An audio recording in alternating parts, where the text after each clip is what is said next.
설교로 들어가 보면 지난 시간 저희는 그리스도와의 연합이라는 주제에 대해서 함께 살펴보았는데요. 비유를 한 가지 말씀드렸어요. 이제 포도나무 비유에 대한 것을 말씀드렸습니다. 이제 가지인 우리가 나무이신 그리스도 안에 머물러 있을 때 그 나무로부터 풍성한 생명력을 공급받을 수 있다고 말씀드렸죠. 무한하신 하나님과 연합되는 삶, 일치되는 삶을 살 때 우리는 그분의 능력을 힘입어서 이 세상을 힘있게 살아갈 수 있다고 말씀드린 바 있습니다. 이제 사실 오늘 지난 시간에 이어서 좀 이 주제에 대해서 조금 더 이야기를 나누고 싶은데요. 제가 여러분과 이야기를 나누고 싶은 것은 하나님과의 그 연합을 어떻게 이루어 갈 것인가에 대한 거예요. 그러니까 어찌 보면 좀 추상적인 말로 느껴질 수 있는 그리스도와 연합한다는 행위를 구체적으로 어떻게 이루어 갈 것인가에 대한 내용이죠. 그리스도와 연합하십시오. 여러분 이런 이야기를 들었을 때 그게 너무 중요한 것은 알지만 구체적으로 어떤 방향성을 잡아야 되는가에 대한 고민이 우리 안에 생기잖아요. 이제 그 이야기를 우리가 해보자는 것입니다. 자, 이것을 위해서 우리가 먼저 해야 될 것은 뭐냐면 주님과 연합한다는 말을 직관적으로 탁 손에 잡힐 수 있는 다른 말로 바꾸어 보는 거예요. 그게 무엇이냐? 주님을 닮아간다는 것입니다. 그러니까 우리가 주님과 연합한다는 것은 우리가 그분의 형상대로 변화되어 간다는 걸 뜻해요. 그분의 생각이 나의 생각이 되고 그분의 가치가 나의 가치가 되고 그분의 태도가 나의 태도가 되는 것이죠. 제가 언젠가 한번 소개해드린 적이 있었던 예수님이라면 어떻게 하실까라는 제목의 책이 바로 이러한 취지를 정확하게 짚고 있는 책입니다. 그러니까 그리스도를 구세주로 고백한 우리가 일상에서 마주치는 모든 순간들에서 얼마만큼 예수님의 생각, 예수님의 가치, 그분의 성품으로 살아가느냐 하는 것이 우리가 그분과의 연합을 어느 정도까지 이루어가고 있느냐 하는 척도가 될 수 있다는 사실입니다. 이해가 되시죠? 이제 이 주제에 대해서 팀 켈러라고 하는 목사님이 이런 이야기를 하신 적이 있어요. 이분은 이제 뉴욕에 있는 리디머 장로교회라는 곳의 담임 목사님이신데 워낙 책을 많이 쓰셔서 21세기의 C.S. 루이스라고 불리는 분입니다. 이분 이야기를 하기 전에 여러분이 이제 C.S. 루이스라는 분을 좀 아셔야 되는데요. 사진을 한 번만 좀 보여주시죠. 네, 이제 사진에 보이시는 저분이 C.S. 루이스입니다. 이분은 옥스퍼드와 케임브리지 대학에서 영문학 교수로 재직하셨던 분이에요. 근데 20세기에 최고의 변증가를 꼽으라고 하면 이분이 늘 꼽히는 분입니다. 한 대학의 영문학 교수가 기독교계에서 왜 이렇게 유명할까? 이분은 굉장히 박식한 분인데요. 동시에 대단한 무신론자였어요. 이걸 조금 어려운 말로 불가지론자라고 우리가 얘기하는데, 그러다가 이분이 이제 나중에 회심을 하게 돼요. 회심을 하고 나서 회심을 한 이후에 많은 사람들이 표현하기를 마치 모든 것을 아는 듯이 엄청난 양의 책을 써내려고 한 분입니다. 근데 팀 켈러 목사님이 이분과 관련해서 무슨 이야기를 하는 거냐면 이제 어느 날 교회에서 자기가 어떤 분과 이야기를 나누고 있었는데 이제 그분이 농담처럼 다음과 같은 이야기를 하더라는 거예요. 목사님은 설교 준비가 잘 되신 날은 뭐 여러 자료에서 풍부한 예화가 나오는데 그렇지 못한 날에는 거의 C.S. 루이스만 인용하시던데요 하고 이제 이런 우스갯소리를 한 것이죠. 그런데 그 이야기를 하면서 팀 켈러 목사님이 하시는 이야기가 뭐였냐면 설교 준비가 덜 되어서 C.S. 루이스를 인용한 것은 아니었지만 그분이 아주 정확하게 보았다는 거예요. 뭘 정확하게 봤느냐? 이 팀 켈러 목사님이 대학생 시절에 캠퍼스 선교단체를 통해서 회심을 경험했는데요. 이제 그 이후에 이 C.S. 루이스의 책을 엄청나게 탐독했다는 것입니다. 막 너무 루이스를 좋아해서 루이스 전집은 물론이고 그의 자서전, 그가 잡지에 기고한 글들, 그에 대한 평론, 뭐 짧은 신문 기사까지 샅샅이 찾아서 읽었다는 거예요. 그러면서 이분이 하는 말이 뭐냐면 그의 책을 탐독하고 그의 생각과 논리들을 곱씹어보고 늘 마음에 생각하다 보니까 이 C.S. 루이스의 생각과 사상들, 그 논리 전개 방식들이 자기도 모르게 자기 안에 깊이 배었다는 것이죠. 그래서 어떤 사안에 대해서 누군가 이야기를 나누다 보면 자기도 모르게 그 얘기가 툭툭 튀어나온다는 거예요. 그의 사상들, 그의 영향을 받았던 말들이 자기도 모르게 나온다는 것이죠. 그러면서 이 팀 켈러 목사님이 그 다음에 했던 말이 굉장히 인상적이었는데요. 무슨 얘기냐? 우리가 어떤 사람에게서도 그렇게 큰 영향을 받으면 그의 생각, 사고방식, 사상들이 자신도 모르게 그 삶 속에서 이렇게 흘러나오는데 우리가 예수님에게 그런 영향을 받으면 어떻게 되겠냐는 거예요. 복음서에 나타나신 예수님의 모습, 그분의 성품, 그분의 사고, 태도, 행동, 막 이 모든 것들이 나에게 배어 있으면, 내가 그것에 흠뻑 젖어 있으면 오늘 우리 주제에 관한 말로 바꾸어 보면 그렇게 주님과 하나가 되고 그분을 닮아가면 닮아갈수록 그분의 모습이 우리 안에서 나오지 않겠냐는 얘기입니다. 너무 맞는 얘기 아닙니까? 근데 제가 이 말을 들으면서 정말 공감이 되었던 것이 뭐냐면 저도 이제 크면서 그런 영향을 많이 받은 분들이 있거든요. 그분들에게 깊이 영향을 받다 보니 그분들의 생각, 사고방식, 태도들이 이제 저에게서 이제 나오는 거예요. 작년 여름에 저희가 이제 사경회의 주강사로 모셨던 이시종 전도사님이라는 분을 여러분 기억하실지 모르겠어요. 제가 대학생 때 몸담았던 캠퍼스 선교단체 간사님이셨는데요. 제가 대학을 졸업하고 이제 그분을 이어서 저희 학교의 선교단체 간사로 섬겼는데 그때 이분이 저희 그 지방회, 한 10몇 개 학교가 있었던 13개 학교가 연합돼 있었던 지방회 대표 간사님으로 이제 오셨습니다. 이제 어린 시절부터 이제 꽤 오랜 시간을 같이 보낸 거죠. 근데 이분이 굉장한 독서가예요. 제가 대학생 때도 그렇고 저희 간사 모임 때마다 뭐 새로 나온 책들을 거의 이만큼씩 가지고 이렇게 쌓아놓고 오셔서 이 책은 무슨 내용이고 이 책은 무슨 내용이고 이 책은 무슨 내용인데 무슨 책으로 북쉐어링을 하고 싶니? 무슨 책으로 책 나눔할까? 라고 이제 늘 물었던 그런 분입니다. 책 나눔을 하다 보면 이분이 뭐 워낙 책을 많이 읽었으니까 그 나오는 주제에 대한 막 최신 논의들을 막 쏟아놓는 거죠. 그런데 근데 제가 돌이켜보면 책을 좋아하게 되고 읽기 시작했던 이유 중에 하나가 이분의 영향이 참 컸구나 하는 것을 요즘에 정말 새삼스럽게 계속해서 좀 깨닫게 됩니다. 이분이 남자아이 둘이 있었는데요. 이제 이 아이들이 초등학교에 입학하고 나서 사모님과 깊은 논의 끝에 어떻게 했냐면 여자아이 둘을 2살 터울로 입양을 하셨어요. 태어난 지 얼마 안 되어서 그 가정에 왔던 그 아이들이 지금은 중학교 2학년 그리고 초등학교 6학년이 되어 있는데요. 저는 그 아이들이 처음 완전 깐난장의 아이로 왔을 때부터 이제 지금까지 지켜보고 있잖아요. 너무너무 예쁩니다. 근데 이 복음을 삶으로 살아내려고 하는 어떤 그분의 삶의 발자취가 그러니까 세상 속에 캠퍼스에 하나님 나라를 일궈내야 된다는 그 열정이 그분의 열정이 만난 지 24년이 지나가는 지금에도 여전히 변하지 않고 오히려 더 성숙해 가고 있는 그분의 모습이 제 삶에 굉장히 깊은 발자국을 남기고 있는 걸 보게 돼요. 여러분은 어떠세요? 여러분도 잘하시면서 분명 많은 영향을 받은 분들이 있을 거예요. 그 사람을 좋아하게 되면 닮게 되어 있죠. 그러니까 이런 시각에서 보면 우리가 예수님을 닮아간다고 하는 것은 불가능한 일이 아닙니다. 충분히 가능한 일이에요. 자, 그러면 어떻게 하면 예수님의 생각, 성품, 마음이 나의 일상 속에서 배어서 자연스럽게 흘러나오는 삶을 살 수 있을까? 어떻게 하면 그분과의 연합을 실천적으로 이루어갈 수 있을까? 오늘 본문에 그런 태도를 한마디로 말해주는 단어가 있습니다. 31절인데요. 31절을 저희가 한번 좀 같이 읽어보겠습니다. 한번 찾아보세요. 그 단어가 뭔지 함께 읽겠습니다. 시작. 너희가 내 말에 거하면 참으로 내 제자가 되고. 여러분 무엇이겠습니까? 제자라는 단어죠. 우리가 신약 성경을 수없이 보면서도 신앙생활에서 잃어버린 단어가 하나 있는데 그게 뭐냐면 제자라는 말이에요. 제자라는 말은요, 여러분, 신약 성경에서 무려 269번이 나옵니다. 신약 성경에서. 그러니까 성경에 보면 주님께서 우리를 제자로 부르셨다고 말하고요. 또 마태복음 28장 18절과 19절에 보면 주님이 또 이런 얘기를 하세요. 하늘과 땅의 모든 권세를 내게 주셨으니 그러므로 너희는 가서 모든 민족을 제자로 삼아 내가 너희에게 분부한 모든 것을 가르쳐 지키게 하라.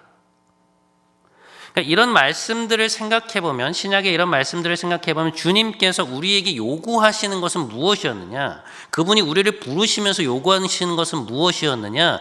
그분의 제자가 되는 것이었다는 거죠. 여러분, 이 제자가 된다는 것은 도제라는 방식을 생각해 보시면 이해가 빨라요. 예를 들어서 도자기를 만드는 도예의 대가 밑에 있는 그 제자를 한번 생각해 보세요. 스승과 숙식을 함께 하면서 그 스승의 모든 것을 배우는 그 제자의 우선순위가, 가장 우선순위가 무엇이겠습니까, 여러분? 스승처럼 되는 것이겠죠. 스승이 도자기를 빚어낼 때의 그 표정, 대가인 스승이 만들어내는 그 도자기의 어떤 선, 그것을 구워낼 때의 모든 과정 하나하나를 새겨서 스승처럼 되는 것, 스승이 가지고 있는 기교, 기술, 예술의 혼이 자기에게서도 뿜어져 나오는 것, 그것이 제자의 목표죠. 주님은 왜 우리가 그분의 제자가 되기를 원하실까? 스승처럼 되는 것을 무엇보다 갈망하는 존재가 제자라는 존재이기 때문에 그래요. 저에게 영향을 많이 주었던 영성신학자가 한 분 계세요. 달라스 윌라드라는 분인데요. 90년대부터 2000년대까지 여러분 메시지 성경을 쓰신 유진 피터슨이라는 분을 아실 텐데 그분과 더불어서 북미 영성계에 굉장히 큰 영향을 주었던 분입니다. 근데 이분이 제자와 관련해서 이런 이야기를 해요. 제자란 이제 두 가지 의지를 말하는데요. 그리스도처럼 되겠다는 의지. 그래서 그리스도처럼 되겠다는 의지를 갖고 그래서 그분의 믿음과 실천을 자기의 것으로 삼아야겠다는, 그러니까 다시 말해서 그리스도의 어떤 그 삶 안에 거해야겠다는 의지를 품고서, 이 두 가지 의지를 품고서 어떻게 하는 사람이냐, 자기의 일상사를 그 목표에 맞추어서 체계적이고 점진적으로 바꾸어가는 사람, 그 사람이 제자라는 거예요. 그러니까 스승이신 주님처럼 되기 위해서 그분의 생각, 성품, 실천 그 모든 것을 내 안에 담으려는 태도를 가진 사람, 그 사람이 제자라는 것이죠. 여러분, 제가 지난주에 드렸던 질문이 생각나시죠? 왜 우리의 삶은 예수님이 말씀하시는 삶, 신약 성경이 말하는 삶과 그렇게 괴리가 있는 것일까? 왜 우리는 신앙생활을 하면서도 충만함, 그 경건의 능력이라는 것을 제대로 경험하고 있지 못한 것일까? 제자의 정체성으로 살고 있지 않기 때문에 그래요. 주님을 닮아가고 그분의 모든 것을 내 안에 담겠다는 열의와 열망을 가진 삶, 그것을 내 삶의 비전과 목표로 두고 그것을 위해서 나의 삶을 체계적이고 점진적으로 바꾸어가고 있지 않기 때문에 그렇습니다. 제가 달라스 윌라드의 말을 조금만 더 인용해 볼게요. 우리가 흔히 말하는 그 빛나는 생명이 넘치는 삶을 살고 싶다면 우리는 스스로에게 이렇게 물어야 한다. 나는 제자인가? 아니면 일주일에 교회에 한 번 나가는 그리스도인일 뿐인가? 자, 이제 여기서부터 더 중요한 내용인데 잘 들어보세요, 여러분. 우리의 궁극적인 갈망과 의지는 삶에서 드러나는 우리의 구체적인 반응과 선택으로 나타나거니와, 그러니까 일상에서 나타나는 우리의 반응과 선택 뒤에 숨어 있는 그 궁극적인 갈망과 의지를 검토해 보면 우리에게 주님처럼 되는 것보다 더 소중한 것들이 있는지 없는지, 그렇지 않은지를 알 수 있다. 만약에 그런 것이 있다면 우리는 아직 그분의 제자가 아니다 라고 말하고 있어요. 그러니까 그분을 실제로 따를 의향이 없고서야 그분을 믿는다는 우리의 주장은 공허한 것일 수밖에 없다라고 말하고 있는 거예요. 그러니까 여러분, 우리가 예수님을 믿는다고 하는 것은 그분의 제자로 살겠다는 것을 내포하고 있는 것이죠. 우리가 예수님을 우리의 주님으로 받아들였다고 하는 이 사실과 그분처럼 살고 그분처럼 되겠다고 하는 그 우선순위와 의지, 이 두 가지는 뗄래야 뗄 수 없는 관계인데, 일상에서 사실 우리가 하고 있는 어떤 선택들이나 반응들을 보면 과연 그런 의지와 우선순위가 있냐라고 하는 거예요. 여러분, 통렬한 질문입니다. 저는 이 시간 여러분께 여쭙고 싶어요. 여러분, 우리 가슴에 손을 얹고 생각해 보아야 될 질문들입니다. 여러분께서는 너는 먼저 하나님의 나라와 그분의 의를 구하면서 살라는 말을 진지하게 여러분의 삶의 중심에 놓고 계신가요? 우리 내면의 변화를 통해서 주님이 말씀하신 것처럼 원수를 사랑하고 나를 저주하는 자를 축복하고 나를 압제하는 자와 심리를 동행하는 삶이 실제로 가능하다고 생각하십니까? 다른 이들을 향한 미움, 질투, 분노, 성적인 정욕과 같이 시시로 우리를 좌절시키는 우리 내면의 악들이 성령의 능력 안에서 사랑, 자비, 온유, 절제와 같은 그런 선한 것으로 대체되는 일이 가능하다고 생각하세요? 주님이 산상수훈에서 말씀하신 가난한 마음, 애통하는 마음, 의에 줄이고 목마른 마음, 의를 위해 핍박받으면서도 뛸 듯이 기뻐하는 마음, 하나님을 볼 수 있는 청결한 마음, 이 마음이 나의 내면의 상태가 되기를 깊이 갈망하고 그런 삶을 살기 위해서 애쓰고 계신가요? 여러분, 제가 방금 열거한 이러한 것들이 여러분의 삶의 가장 중요한 목표이고 우선순위이십니까? 우리에게 가장 큰 문제가 뭐냐? 주님께서 우리에게 요구하시는 삶, 혹은 신약 성경에서 믿는 자들은 마땅히 누리거나 살아야 한다고 하는 그 삶을 우리는 가능하다고 생각하지 않거나 혹은 갈망하지 않아요. 그것은 그냥 이상적인 성경의 이야기이고 우리가 그러한 내면으로 변화되는 것, 주님처럼 사는 것은 불가능하다고 포기하는 거예요. 주님의 말씀을 진지하게 받지 않는 것이죠. 여러분, 이것은 조금만 생각해보면 논리적으로 굉장히 모순되는 행동입니다. 예수께서 우리를 위해 십자가를 위해서 죽고 부활하셔서 그분의 능력으로 우리를 구원하셨다고는 믿으면서도 우리에게 그분의 권능을 주어서 그분처럼 사는 것은 불가능하다고 생각하는 거예요.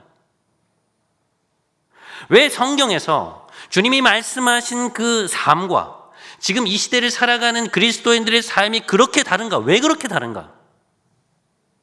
왜 우리의 삶은 그렇게 능력이 없어 보이는가?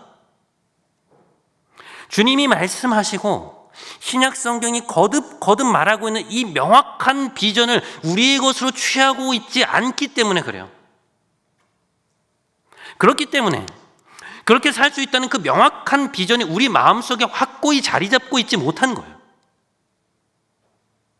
여러분, 제가 아까 제자라는 말이 신약 성경에 269번이 나온다고 말씀드렸죠. 이게 뭘 의미할까요? 신약 성경은 예수 그리스도의 제자들에 관한, 제자들에 의한, 제자들을 위한 책이라는 거예요. 초대교회 성도들의 삶이 뭐 더 특별했던 것 아니고요. 인간으로서 그들이 갖고 있었던 본성이 우리와 크게 다르지 않았고 그들이 맞닥뜨렸던 어려움과 유혹은 예나 지금이나 같았어요. 오늘 요한복음 8장 31절에 말하고 있는 그 참 제자의 삶을 산다는 것은 어떤 슈퍼 그리스도인들이 하는 게 아니라는 거예요. 누구나 그렇게 살 수 있다는 것입니다. 성도라면. 여러분, 그 성도로 살기 위한 삶과 관련해서 제가 참 좋아하는 말이 하나 있어요. 우리 함께 읽어보면 좋겠는데요. 반복해서 2번을 읽어보도록 하겠습니다. 함께 읽겠습니다. 시작. 은혜의 반대는 노력이 아니라 공로다. 한 번만 더. 시작. 은혜의 반대는 노력이 아니라 공로다. 우리는 은혜의 반대는 노력이라고 생각할 때가 많아요. 그래서 신앙생활에서 어떤 피나는 노력을 통해서 무언가에 도달하는 것은 이치에 맞지 않다고 생각합니다. 그냥 믿음이 있으면, 내가 그리스도를 믿는 믿음이 있으면 은혜로 인해서 저절로 내가 변화되어야 한다고 생각할 때가 많아요. 그래서 은혜가 없기 때문에 내가 변화되지 못하고 있는 것이다라고 생각할 때가 많습니다. 부단한 노력 끝에, 그리고 그 과정에 존재하는 어떤 고통의 순간을 통과해서 그리스도를 닮아간다는 것은 복음의 교리에 맞지 않다고 생각하는 것이죠. 하지만 여러분, 우리가 오해하면 안 돼요. 나의 노력을 통해서 내가 이것을 이루었다는 태도, 그 공로주의가 잘못되는 것이지, 나의 죄를 용서해 주신 그 하나님의 은혜에 감사해서 내 안에 굳어진 이 죄의 본성을 깨뜨리고 하나님의 백성을 사랑하기 위해서 선한 것을 부단히 취하고 간직하려고 애쓰는 그 행위 자체가, 그 노력 자체가 공로주의는 아닌 거예요. 여러분 이해가 되세요? 오늘 이거 정확하게 이해하셔야 돼요. 그래야 여러분이 신앙에서 진일보할 수 있습니다. 예수 그리스도를 믿을 때 우리의 죄는 용서돼요. 주님의 대속적 죽음을 통해서 하나님은 우리를 의롭다고 인정해 주십니다. 그런데 그렇게 된다고 해서 그 순간, 우리가 예수 그리스도를 믿는 그 순간 우리가 저절로 하나님의 성품을 옷 입게 되고 저절로 그분의 마음을 갖게 되는 건 아니라는 것이죠. 그것은 우리 편에서의, 다시 말씀드릴게요, 우리 편에서의 부단한 노력과 수고와 애씀을 통해서 시간과 과정이라는 문을 통과해야 가능한 일이에요. 기억해야 할 것은 처음부터 끝까지 이 모든 과정을 떠받치고 있는 것이 바로 은혜라는 것입니다. 마치 물에 부력이 있어서 우리가 그것에 떠서 헤엄쳐 나갈 수 있는 것처럼 우리의 내면이, 여러분, 예수 그리스도를 닮은 내면으로 바뀌어 갈 때 그것은 우리의 힘과 공로와 노력으로 되는 것이 아니라 하나님께서 은혜로 우리를 밀고 떠받치고 계셨기 때문에 가능하다는 거예요.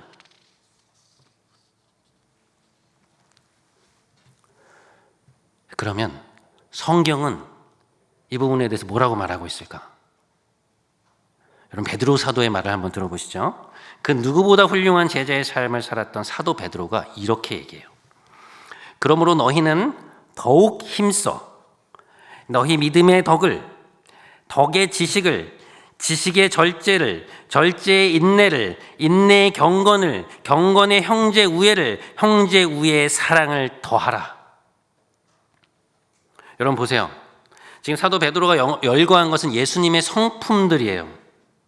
그 성품을 우리 내면에 옷 입기 위해서 어떻게 하라고 말씀합니까? 예수님께서 너희에게 힘 주실 때까지 가만히 기다려라 이렇게 얘기합니까? 아니죠.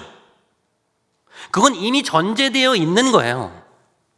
성령의 힘 주심 없이 우리가 뭘 어떻게 할 수 있겠습니까? 하지만 사도 베드로는 우리 편에서 해야 할 일을 말하고 있어요. 그건 무엇이라고 말합니까? 너희가 더욱 힘쓰라. 주님의 성품들이 단순히 너희 안에서 생겨나기를 바라라고 말하지 않아요. 어떻게 하라고요? 더욱 힘쓰라고 말해요. 사도 바울 역시 마찬가지예요. 여러분, 그가 이렇게 얘기합니다. 너희는 하나님을 본받는 자가 되라. 넘겨주세요, PPT. 너희는 하나님을 본받는 자가 되라. 주 예수 그리스도로 옷을 입으라. 옛사람을 벗어버리고 새 사람을 입으라. 여러분, 사도 바울이 말하는 걸 보세요. 하나님을 본받는 자가 되라. 주 예수 그리스도로 옷 입으라. 옛사람을 벗고 새 사람을 입으라. 이건 명령문이에요. 애쓰고 노력하라는 것입니다. 그냥 긍휼이 많고 자비롭고 절제되는 사람이 되기를 바라는 것으로 그치지 말고 그 선한 뜻을 마음에 품고 그렇게 되기 위한 훈련의 계획을 수립하고 선한 것이 내 마음에 자리 잡는 데 방해되는 것들을 최대한 멀리하거나 제거하고 주님의 성품을 내 마음에 품는 데 도움이 되는 걸 신중하게 취하라는 거예요. 은혜의 반대는 노력이 아니라는 것입니다. 여러분, 그게 신약 성경이 말하는 거예요. 여러분, 이걸 모르잖아요. 그럼 지속적이고도 부단한 영적 훈련을 게을리하게 돼요. 명확한 목표를 마음에 품고 그것을 이루기 위한 과정에서 오는 고통을 견디고 인내하는 그 노력의 중요성을 간과하게 된다는 거예요. 몇 달 전에 박진영 씨가 한 토크 프로그램에 나온 적이 있어요. 근데 이분이 자기 관리가 철저한 분으로 굉장히 유명한 분이잖아요. 여러분, 박진영 씨가 저녁 안 먹는 거 아시죠? 체중 유지를 위해서. 그러니까 아침에도 영양제하고 견과류만 챙겨 먹고요. 제대로 된 한 끼를 먹는 것이 점심 한 끼라는 거예요. 근데 이분이 아침에 일어나자마자 하는 일이 뭔지 아세요? 이 손가락 끝에부터 발끝까지 하나하나를 다 운동을 해서 풀어주고 운동기구로 근육 운동을 해요. 그리고 나서 발성 연습을 하면서 목을 풀어줍니다. 이걸 20년이 넘게 하루도 빠짐없이 해오고 있다는 거예요. 근데 이분이 웃으면서 했던 말이 뭐냐면 자기가 하루 종일 가장 많이 하는 말이 뭘까 생각해 보니까 아이고 힘들어, 배고파 죽겠네, 뭐 이런 말들이라는 거예요. 근데 저에게 확 의미 있게 다가왔던 말은 그 다음 말이었어요. 그러면 그는 왜 그렇게 그 하기 힘들고 고통스러운 일을 매일 할까? 아이고 힘들어, 배고파 죽겠네, 그러면서 그걸 왜 하냐는 거죠. 이분의 이야기에 뭔가 자기가 목표가 하나 있다는 거예요. 그게 뭐냐? 지금 박진영 씨가 50인데요. 60이 될 때까지 마음껏 노래하고 춤추고 싶다는 거예요. 자기는 1년에 딱 한 번, 그러니까 자기 노래를 들고 무대에 나와서 춤추고 노래하는 게 너무 행복한데 그걸 위해서, 다시 말해서 자기가 내고 싶은 음을 정확히 내고 추고 싶은 춤 동작을 정확히 추기 위해서 그렇게 1년 동안 혹독하게 몸 관리를 한다는 것이죠. 그렇게 안 하면 그것을 할 수 없다는 거예요. 고통스럽죠. 그런데 그렇게 자기 관리를 하니까 그 일이 가능하다는 것입니다. 그걸 60까지 하고 싶다는 거예요. 뭡니까? 명확한 비전이 있는 거예요. 그리고 실제로 40대 초반보다 50이 된 지금 춤이 더 늘었대요. 자기 몸이 지금 최상의 상태라고 그렇게 얘기하더라고요. 여러분, 외국어 공부해 본 적 있으시죠? 다른 나라의 언어를 배우는 일이 뭐 쉽습니까? 뭐 그냥 그 나라의 언어를 자유자재로 구사하는 일이 그냥 그 나라 말이 나오는 영화나 드라마 몇 편을 보면서 나도 저렇게 유창하게 말하고 싶다는 어떤 우리의 갈망만으로 되는 것인가요? 아니죠. 일상에서 많이 쓰이는 단어들, 중요한 표현들, 내 분야에서 기본이 되는 단어들을 선정하고 외우고 중요한 표현들은 툭 치면 바로 입에서 나올 정도로 수없이 반복하는 그 노력과 그 노력이 쌓여진 시간을 통해서 그 언어를 마스터하는 것이 가능해지는 것이죠. 여러분, 우리 영적인 변화도 똑같아요. 영적 훈련이라는 것은 내 삶에서 하나님께 가까이 나아가는 것을 방해하는 죄나 악한 것, 불필요한 것들을 분별해서 버리고 멀리하고 제거하고 오히려 선한 것을 내 마음에 취하고자 하는 어떤 지속적이고도 부단한 노력을 수반하는 거예요. 24시간이라는 그 제한된 시간에 뭘 볼까? 무엇을 들을까? 무엇을 읽을까? 이런 것들을 신중하게 결정해서 나를 죄로 이끄는 것들, 나의 죄의 충동을 일으켜내는 것들은 최대한 피하고 선한 것들을 적극적으로 취하려는 태도 속에서 하나님의 것이 내 안에 자리 잡게 되는 것입니다. 그때 우리 심령이 새로워지기 시작하는 거예요. 여러분, 저절로 변화되지 않아요. 여러분, 그건 거짓 복음이에요.